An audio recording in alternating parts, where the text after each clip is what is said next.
Hi, and welcome to Mid-South Viewpoint. I'm Byron Tyler. Pleasure to have you here today as we visit once again with our dear friend, Pastor Francis Ssebikindu of the Living Water Community Church. I've asked Francis to come back as we are getting close to Thanksgiving time, and it's a time where we've asked our listeners to stop by area super low food locations and drop off a donation, a can or two, canned non-perishable food items, and those items are going to be collected in the different super low food locations that started on October the 10th, and we'll carry that all the way up through November the 14th as we collect this food. And there's super low food locations at 4744 Spotswood, 4571 Quinch Road, 2155 Covington Pike, 3327 North Watkins, and then 6532 Winchester, and then also in Mississippi, Goodman Road, South Haven, 945 Goodman Road. And we'll be telling more details about that and about a special live broadcast we'll be doing to climax this entire food drive as we do each year. But I wanted Brother Francis to come back in and just talk about just how the food drive has impacted his ministry over the years.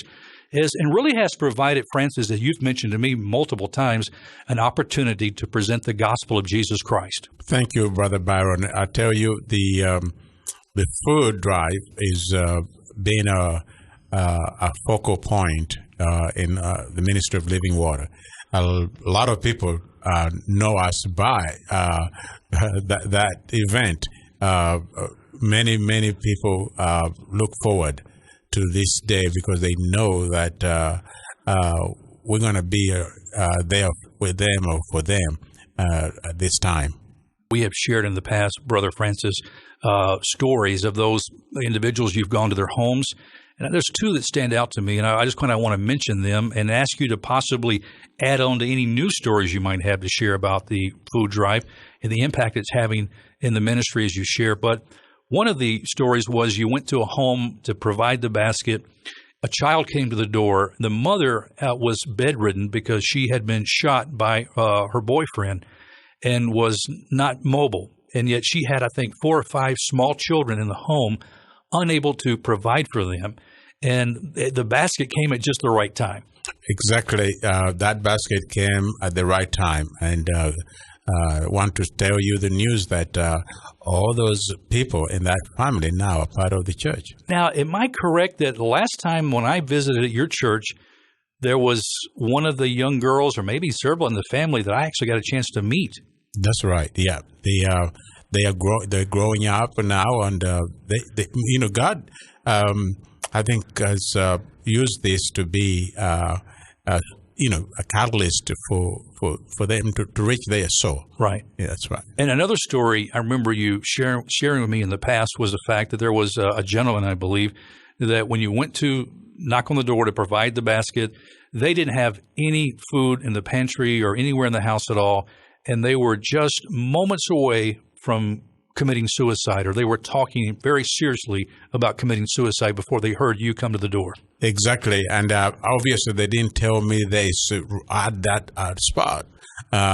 She wrote a note telling me what was going to happen to them because of the dire need they had. And she was frustrated, and she wanted to end her life because she didn't know what to do with her children. And I think she felt ashamed that she was not able to provide something like this to her children.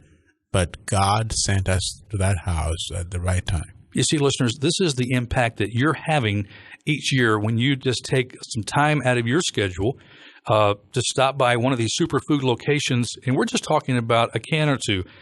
Many will provide several cases of food. And if you're able to do that, that's great.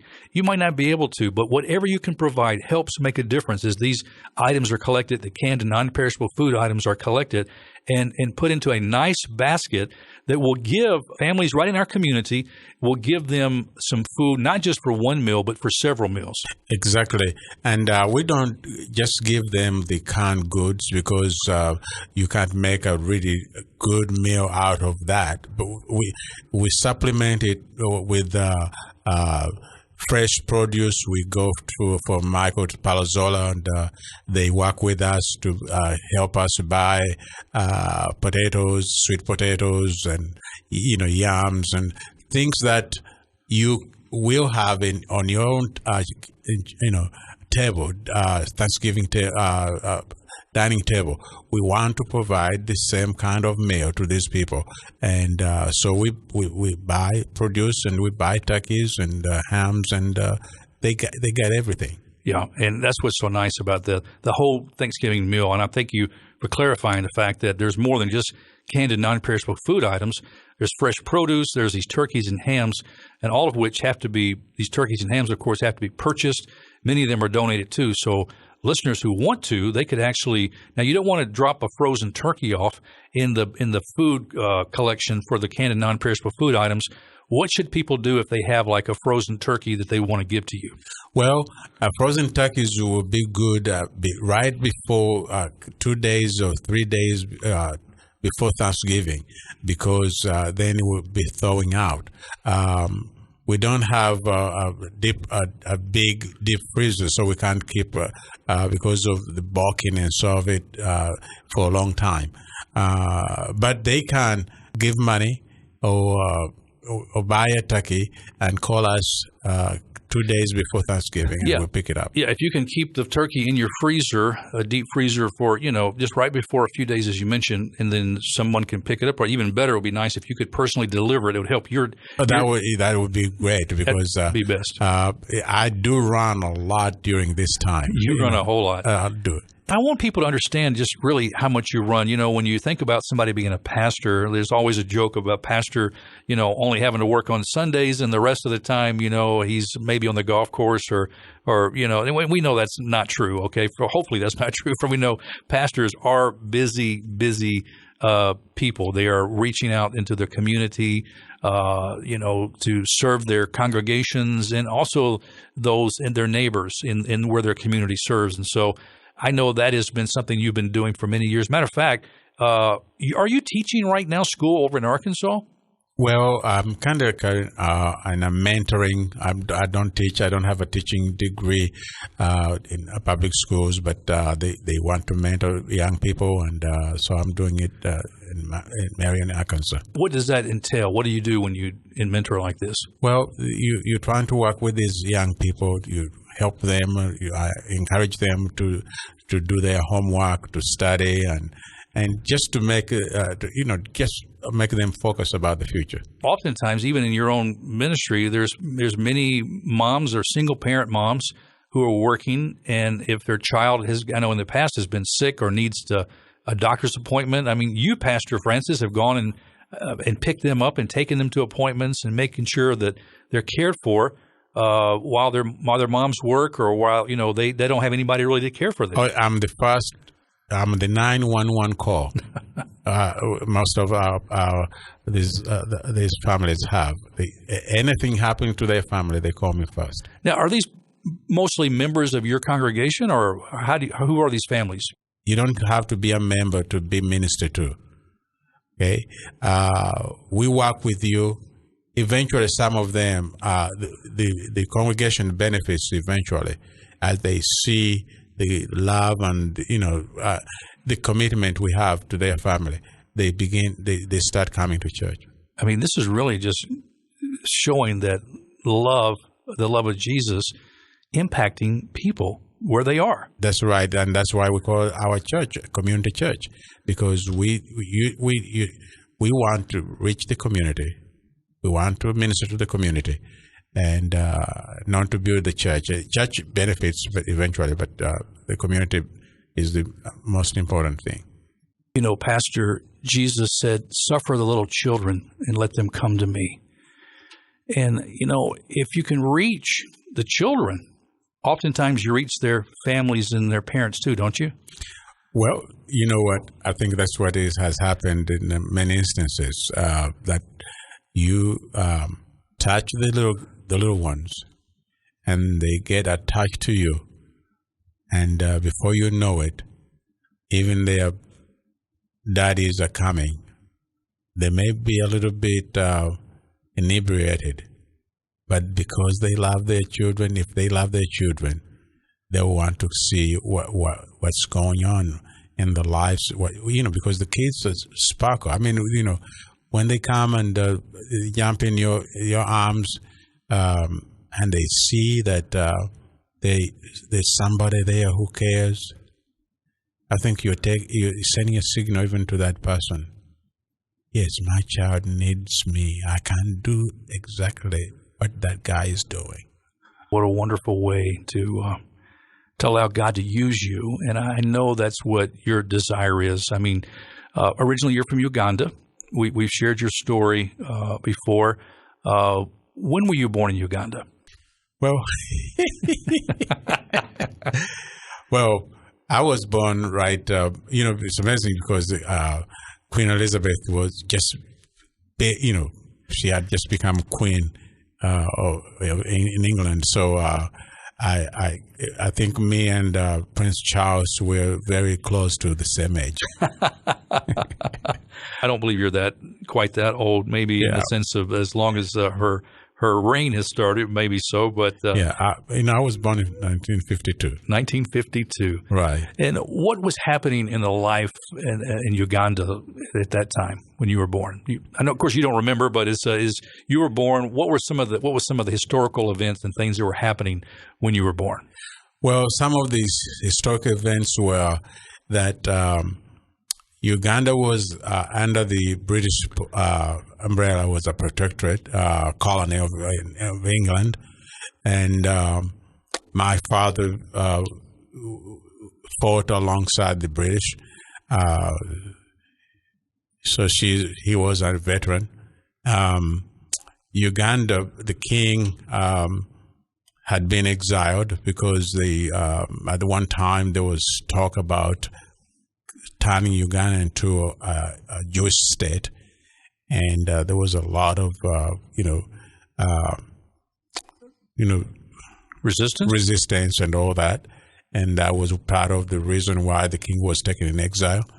Then 1948 came, and the 1948 war, and then Israel went back to their homeland, and then things began to change. The king was brought back, and and then in 1962, Uganda became independent from Great Britain. Obote was the first prime minister, and the king was the first president after the independence. And then history, as it evolves, we got Idi Amin, and then things began to change. At that time, you were, 10, 12 years old by the time Idi Amin pretty much came into full power at that time? Well, no. When Idi Amin came to power, I was graduating from high school. Okay. Yeah, so I was, I'm up there. And Francis, what do you remember having to encounter, what you encountered, your family encountered, your church encountered? I mean, your family were Christian. Well, my family was, part of my family was Christian. My father was an Anglican, which is the same as a Presbyterian here. And my mother was a devout Muslim. And so we were, spiritually divided, but children take on the religion of their fathers. So I was raised in the Anglican church. But your mom was a practicing Muslim up until all of her life? My mom was a practicing Muslim all of her life except the latter part of her life. After Idi Amin had invaded the churches and he forced us out of the country and all that, I'm told that my mother became a believer of Jesus Christ. Wow. And you were forced out? Right. I was forced out. Many were forced out. Many of us were forced out. You either died or you were forced out. You were put in prison for a period of time. I was not put in prison, but I was beat to death, almost to death. And they thought that I was dead.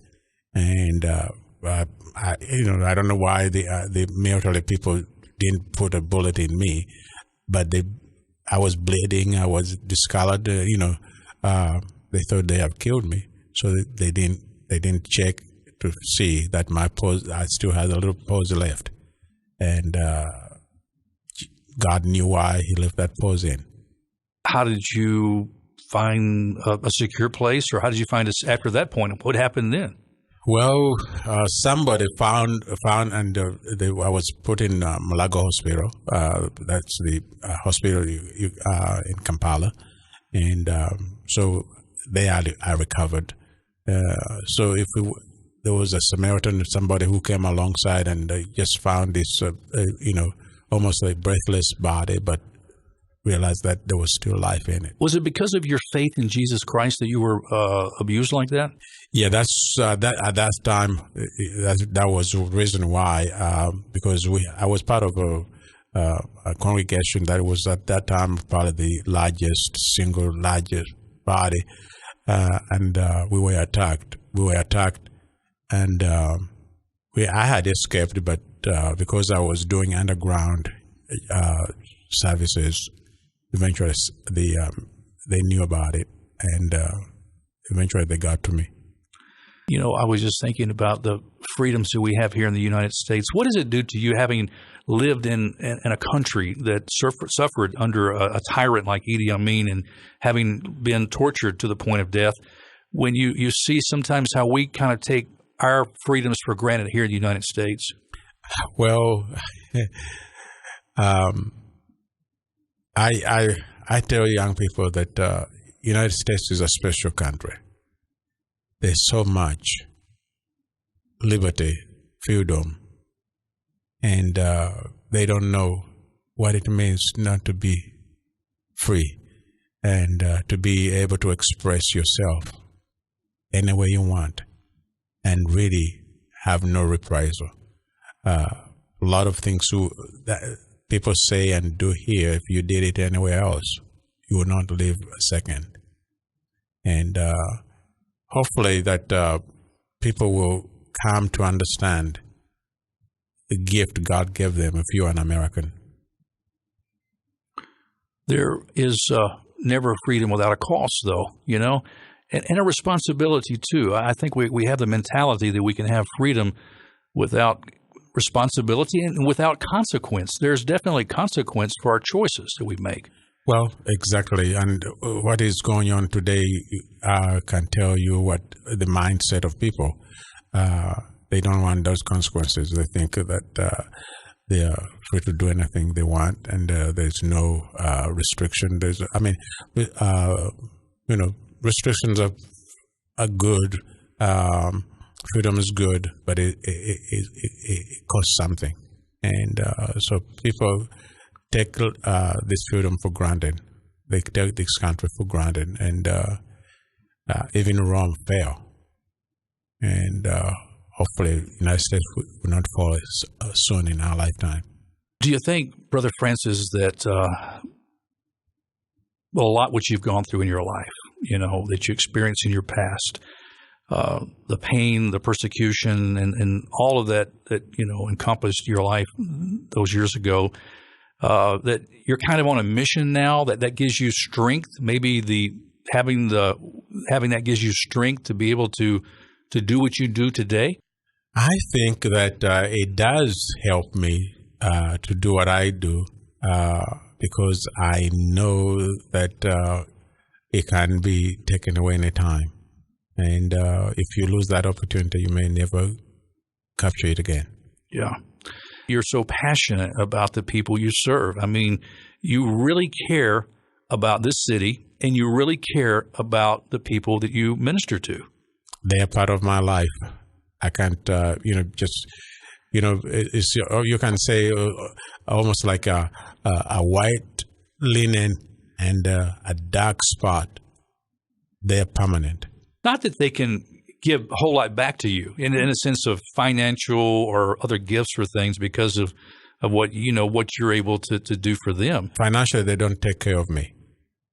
Okay, there's everything we get or whatever goes back in the ministry, and that's how we've designed our life. Yeah.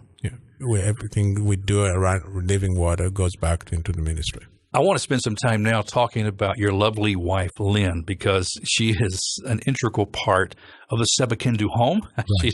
You guys together have raised, has it been 4 children now? Help me. Three children. Okay. Yeah, three girls. We have 3 girls. Okay, 3 girls. Yes, sir. How and where did you meet Lynn? Well, Lynn, she's also from Uganda. She was attending a different church from Uganda, and she also had to escape Idi Amin's henchmen. And we met in Virginia, Fredericksburg, Virginia, at a friend's house, and we started talking, and then, as they say, the rest is history. I also want to add to the fact that as part of your coming to America was under the help and the guidance of the late Dr. Francis Schaeffer. Now, for our younger generation, that name might not mean a whole lot, but oh my goodness, many of the things that we're living today, especially in the United States, and the way things that we're facing in our civilized world today, was all talked about many, many years ago by the late Dr. Francis Schaeffer. Oh, Dr. Francis Schaeffer was a prophet of his time, and he learned about the plight of a few young people from Uganda that had gone through dire persecution, and he was able to connect with us and communicate with us. And he felt, he really loved us. And so we were amazed, because at that time, when I had escaped to Uganda, and I was hiding somewhere in Kenya, and we had that letter of Dr. Francis Schaeffer inviting us to La Brie, Switzerland, as his guests. And we could not believe that we are going to go to Switzerland to meet Dr. Schaeffer, and what a blessing that he became, and he became a mentor and a personal friend, a prayer. I met with him one-on-one once a week, praying together. I was young, but he just took me in, and he loved me, and and then through him, that's how I got to come to the United States. He was very instrumental in you coming to Westminster Seminary in Philadelphia. That's right, because that's where he had attended too. Right. And so he connected with the Westminster, and people there at Westminster also embraced me, received me, and I was trained at Westminster. One question I've always want to ask you, I never have asked you, as long as we've known each other, your name Francis, is that your original name? And was that name that you took on after you came into a partnership and a friendship with the late Dr. Francis Schaeffer? It was coincidental. Was it? Right. My grandfather named his first son Francis, and Ignatius. He was, my grandfather had been a Roman Catholic. So those 2 saints were his best. He loved those 2 saints. Yeah. Saint Ignatius and Saint Francis. That's where you got you. And so he named his first son Ignatius Francis, and my father named me after his older brother.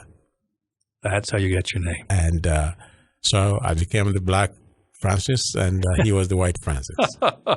Now, okay, let's go back to your family. Yes. We mentioned Lynn, and she has been a great, hard, long working in the Memphis City school systems, I guess the Shelby County schools now, right, and has served for many years. 3 daughters, where are they at right now? Well, the oldest works for Georgetown University. She works with the Alumni Association, Georgetown Alumni Association. The middle one attended UT and graduated from University of Memphis, got married. They live in the Houston area now. Her husband, he works for Dow Chemicals, engineer. And the youngest attended Vanderbilt University, and she works for a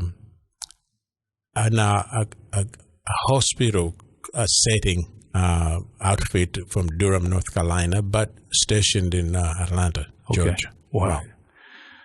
Looking back over your life, what's the thing that gives you the greatest joy when you think about, obviously, your relationship with Jesus Christ, who has carried you through these years? But what excites you most when you look at your life, Francis?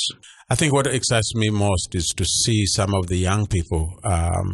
When I first came in the Memphis area, I canvassed the area, walked the streets, and began to talk to kids that were in neighborhoods that were so broken and just hopeless. And some of those children began to understand my accent. And we became close. And some of them are now in the Memphis City or Shelby County school system as teachers. We have a young man who's an accountant. And now some of their children now are in high school and talking about going to college. Something I could not even imagine that I'll be around to see that happen. And so it does, really what you do, God is going to take it further than you know. And that's what we're asking our Bot Radio Network listeners to do something through our food drive. This annual food drive, we're collecting food items at the Super Low Food locations, Spotswood, Quince, Covington Pike, North Watkins, Winchester, and then Goodman Road in South Haven, and starting October the 10th through November the 14th. And we're asking you to bring those items by, and that little bit can be the starting point to make a difference in the life of somebody in our community that has a need. You can help meet that need. We appreciate it. That's why I wanted Brother Francis to come again, a couple of programs to be able to share his heart so our friends can get to know you better and know your heartbeat for why you do what you do. And I appreciate you. I love you, my dear brother. Thank you, Brother Byron. You are a real friend. God has brought us together. He knew why. God bless you. God bless you, brother.